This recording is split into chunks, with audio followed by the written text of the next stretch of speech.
तारीफ नहीं कर रहा हूं, लेकिन मेरे देश का प्रधानमंत्री, मेरे को सम्मान, मान सम्मान उनको देना है। उन्होंने भी हमारे संविधान की शपथ ली है कि मैं देश के 140 करोड़ देशवासियों की हिफाजत करूंगा, अपने अमन व अमान में रखूंगा, उनकी भलाई के लिए और उनकी फलाह के लिए काम करूंगा। आज मैं बोलता हूं कि मैं मुसलमान हूं, मैं कट्टर मुसलमान हूं, पर मैं कट्टर देशभक्त मुसलमान हूं, मैं कट्टर हिंदुस्तानी मुसलमान हूं। इसमें क्या हर्ज है? अपने वतन से मोहब्बत करना, उसको चाहना, अपनी इस मिट्टी को चाहना कोई गलत बात नहीं है। क्या हमारे कुरान में ये लिखा है कि जिस वतन में आप रह रहे हो उस वतन से आप नफरत करो? मोहब्बत दोगे तभी तो मोहब्बत मिलेगी मेरे भाइयों। मोहतरम इरफान साहब, मोहतरम डॉक्टर बिलाल रसूल साहब,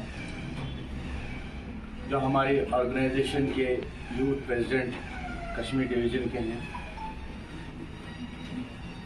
और मेरे प्यारे भाइयों और प्यारी बच्चियों बहनों, आप सबको सलाम अर्ज़ करता हूँ।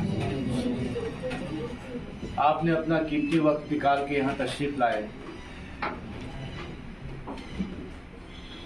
बहुत फ़ख्र महसूस होता है कि जब कोई इंसान, कोई शख्स किसी की बात सुनने के लिए 10 मिनट, 15 मिनट, 20 मिनट निकाल ले, क्योंकि वक्त किसी के पास नहीं। वक्त भी इतना तेज़ी से भाग रहा है कि आज पता ही नहीं चलता है कि सुबह से शाम तक हमने क्या काम किया। महीने, दिन, साल गुजरने में वक्त नहीं लगता है। मैं आप सबको अपने सल्यूट तिरंगा के राष्ट्रवादी संगठन से जो भी बात कहूँगा, मैं अपने सल्यूट तिरंगा जो हमारा राष्ट्रवादी संगठन है उसकी हैसियत से कहूँगा, उसके बिना पे कहूँगा। मैं पॉलिटिकल नहीं होना चाहता था, न ये ऑर्गेनाइजेशन हमारी किसी पॉलिटिकल पार्टी से मुंसलिक है। हमारी ऑर्गेनाइजेशन एक राष्ट्र को एक बेहतरीन माहौल देने का संकल्प लेके बैठी हुई है, भाईचारे को लेके बैठी है, भाईचारा बढ़ाने के लिए बैठी है, और अपने मुल्क से, अपने वतन से प्यार करने के लिए जो सबसे पहला निशान हमारा रहता है वो हमारा तिरंगा रहता है। इस मुल्क की पहचान हमारा तिरंगा है, इस मुल्क की दौलत हमारा तिरंगा है। मैं आप सबसे फिर से ये कहना चाहूँगा कि हमें इस दौलत से दूर रखा गया। कई साजिशें हुई हमारे जम्मू कश्मीर के युवाओं के साथ, हमारे बहन बेटियों के साथ में। जम्मू कश्मीर को इतना बदनाम कर दिया पूरे देश दुनिया में कि जम्मू कश्मीर से कोई है तो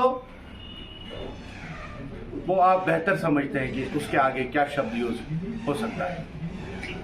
मगर जम्मू कश्मीर का युवा ऐसा नहीं है।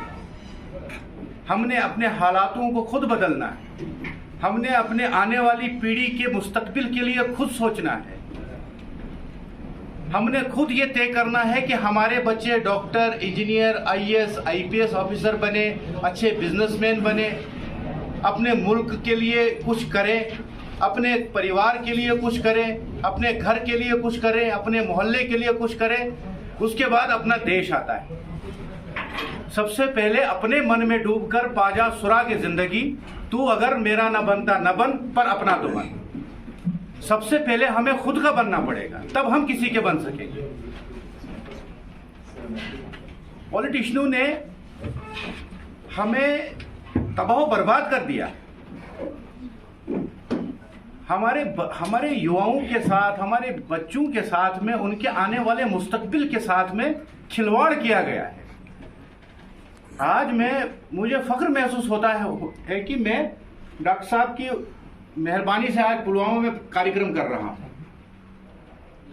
इनके अंदर जो जज्बा और जुनून मैंने देखा, मेरी बहुत कम मुलाकात हुई इनसे। इन्होंने मुझे क्रॉस क्वेश्चन बहुत सारे किए कि आपका संगठन कैसा है, आपके संगठन में क्या क्या होता है, आप किस तरीके से काम कर रहे हैं, आपका मकसद क्या है, मोटो। क्योंकि आज तक जितने भी आपके पास आए होंगे पॉलिटिकल पार्टीज ही आई होंगी, और उन्होंने बहुत अच्छे सपने दिखाए होंगे आपको। अरे भाई, हमको सपनों से कोई लेना देना नहीं है, उन सब पॉलिटिकल पार्टी से कह दीजिए।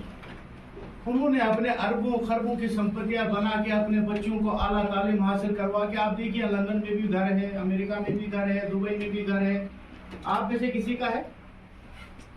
किसी का नहीं होगा। आपके बैंक में 1 लाख रुपए ज्यादा बैलेंस भी नहीं होगा। ये हकीकत है। बैलेंस भी क्या रहेगा? नौकरी पेशा आदमी जिसकी तनख्वाह 1 लाख होती है, पूरे महीने का खर्च निकाल के 10,000 तो उसके पास बैठा हो। यार कब तक हम इसको बर्दाश्त करते हैं? हमारे साथ जो खिलवाड़ किया गया है, मैं आज पॉलिटिकल नहीं होना चाहता था, लेकिन 2-4 बातें जरूर आपसे कहूंगा कि एक संवाद हमसे बाकी पॉलिटिकल पार्टीज ने किया, हमें सरकार से दूर रखने के लिए, सरकार की नीतियों से दूर रखने के लिए। हमसे एक सरकार के खिलाफ जो साजिशें अपोजिशन की चली, और सबसे ज्यादा नुकसान हमारे कौम को हुआ, मुसलमान को हुआ इस देश में, और किसी को नुकसान नहीं। हमें क्या है, बाहर देखिए आप, हिंदुस्तान की तमाम रियासतों में घूम चुका हूँ। मैं पहले बेल्ट फोर्स में था, आपको इंफॉर्मेशन दूँ, मैं पहले जवान था। मैंने राजस्थान में ट्रेनिंग की, मैंने गणतंत्र दिवस परेड 3 साल कंटिन्यू की। आरडी परेड जिसे कहते हैं आप, 26 जनवरी रिपब्लिक डे परेड, जिस दिन हमारा संविधान लागू हुआ था। आने वाला 15 अगस्त से जब हमें योम आज़ादी मिली, और इस तिरंगे के लिए वो राहत इंदौरी का शेर याद आ जाता है कि सभी का खून शामिल है यहाँ की मिट्टी में। आगे आप समझदार हैं, समझ जाएंगे।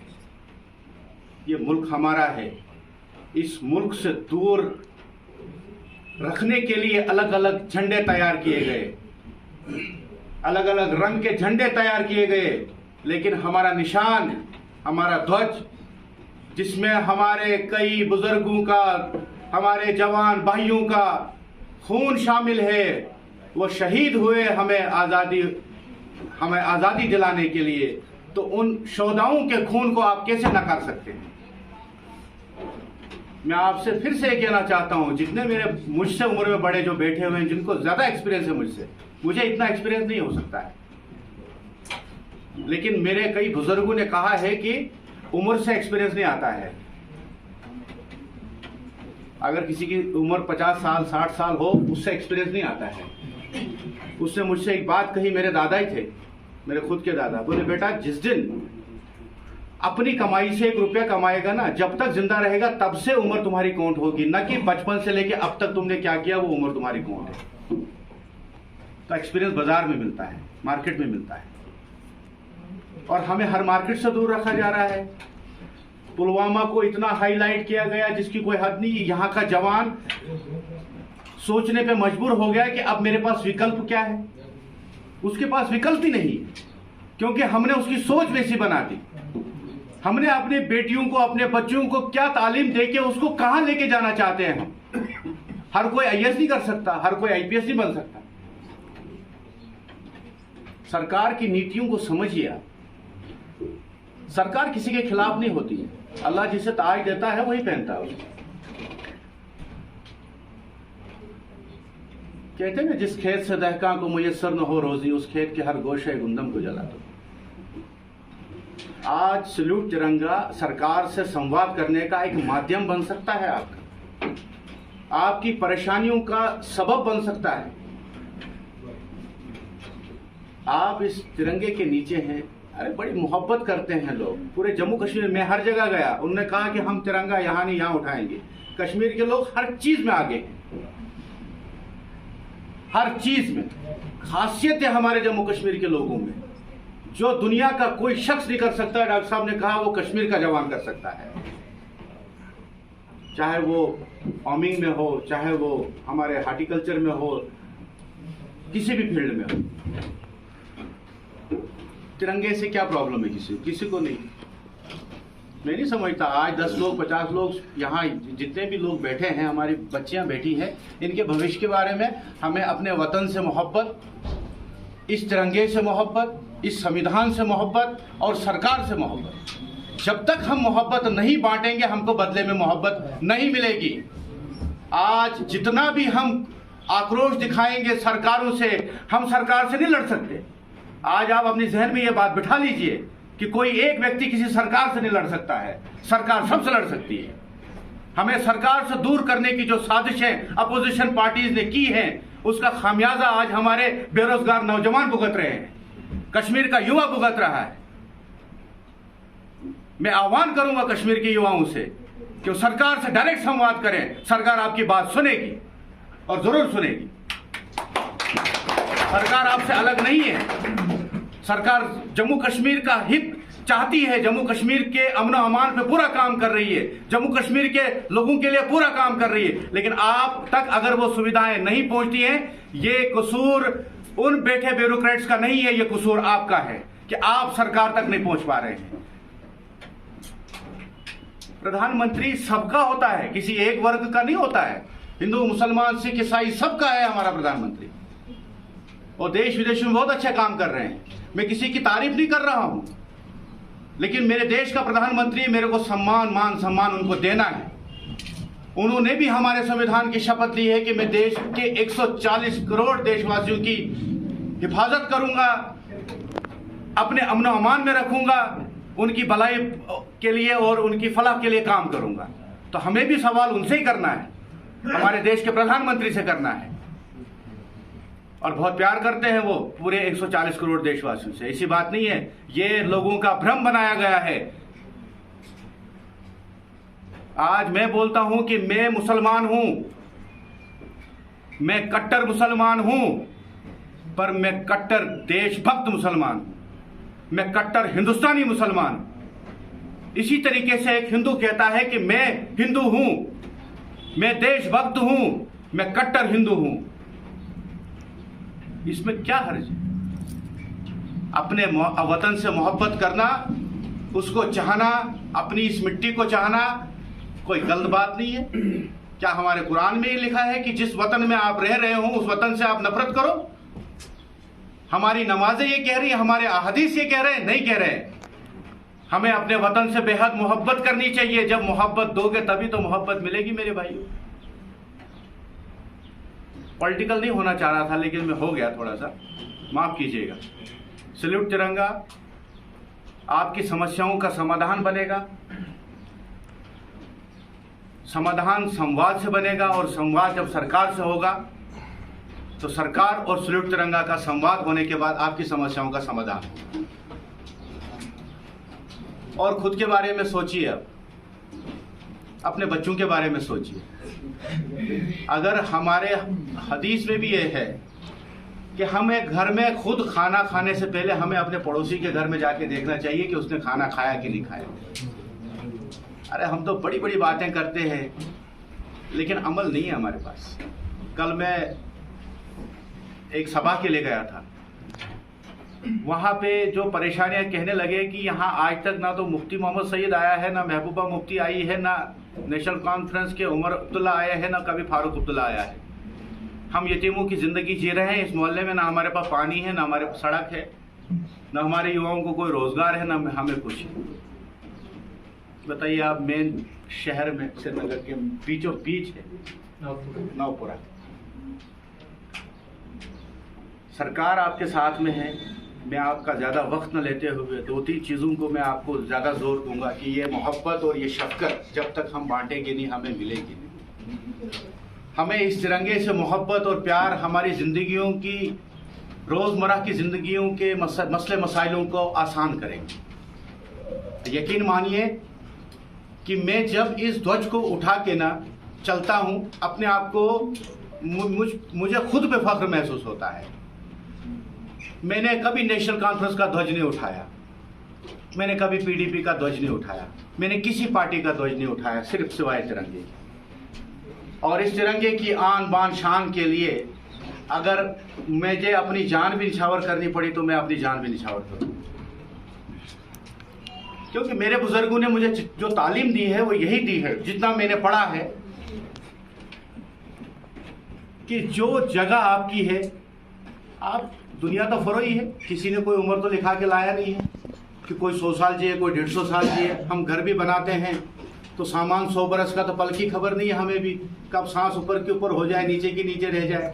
लेकिन हमें जाने के बाद में लोग हमें किस नाम से पुकारे, किस तरह पुकारे, वो सबसे बड़ा महत्वपूर्ण सवाल है कि हमारे जाने के बाद हमें लोग कहें कि ऐसा शख्स गया जिसने अपनी कौम के लिए कुछ किया, परिवार के लिए कुछ किया, अपने मुल्क के लिए कुछ किया, अपने देश के लिए कुछ किया। लोग रोने चाहिए आपके पीछे। जिंदगी में जब तक आप जिंदा हो तब तक आपको आलोचनाओं का सामना करना पड़ेगा। आपका सगा भाई, आपके रिश्तेदार कभी आपको अच्छा नहीं बोलेंगे, भले मुंह के सामने बोले, पीठ पीछे कभी अच्छा नहीं बोलेंगे। लेकिन मरने के बाद में इंसान की असलियत का अंदाजा होता है। दबन कशर मशवाना यहाँ छे चलित कदर न छे मरित कदर। हम अपने अमालों को कहाँ लेके जाएं, अल्लाह के सामने लेके जाना है तो वहाँ हमारे अमाल ऐसे होने चाहिए कि हमने जो तालीम अल्लाह ने, कुरान ने हमें दी है उस पर भी हम खरे उतरे, जो देश के संविधान ने हमें सिखाया उस पर भी खरे उतरे। हमने किसी का हक नहीं खाया, हमने किसी को नाजायज तंग नहीं किया, हमने किसी के खिलाफ कुछ नहीं बोला। हम बुरी नज़र से भी किसी को देखते हैं ना, रमज़ान के महीने में रोज़े रखते हैं तो कितनी एहतियात करनी पड़ती है। तो ज़िंदगी जीने के लिए भी एहतियातों की ज़रूरत है। तो ज़िंदगी इतनी आसान नहीं है, आसान जीना नहीं है। मैं आपसे, मेरे भाइयों, मैं आपसे ये कहना चाहता हूँ कि ज़िंदगी को आसान बनाने के लिए 2-3 चीज़ों पे अमल करना बहुत ज़रूरी है। एक सब्र, शुक्र और बहुत कुछ नज़रअंदाज। जिस शख्स ने नजरअंदाज करना सीखा वो अपनी जिंदगी को आसान बना देता है। आज सैल्यूट तिरंगा का इस कार्यक्रम में आप सब लोग यहाँ आए, तशरीफ लाए, हमारी बहनें बच्चियाँ तशरीफ लाई। मैं आपका तहे दिल से शुक्रगुजार हूँ।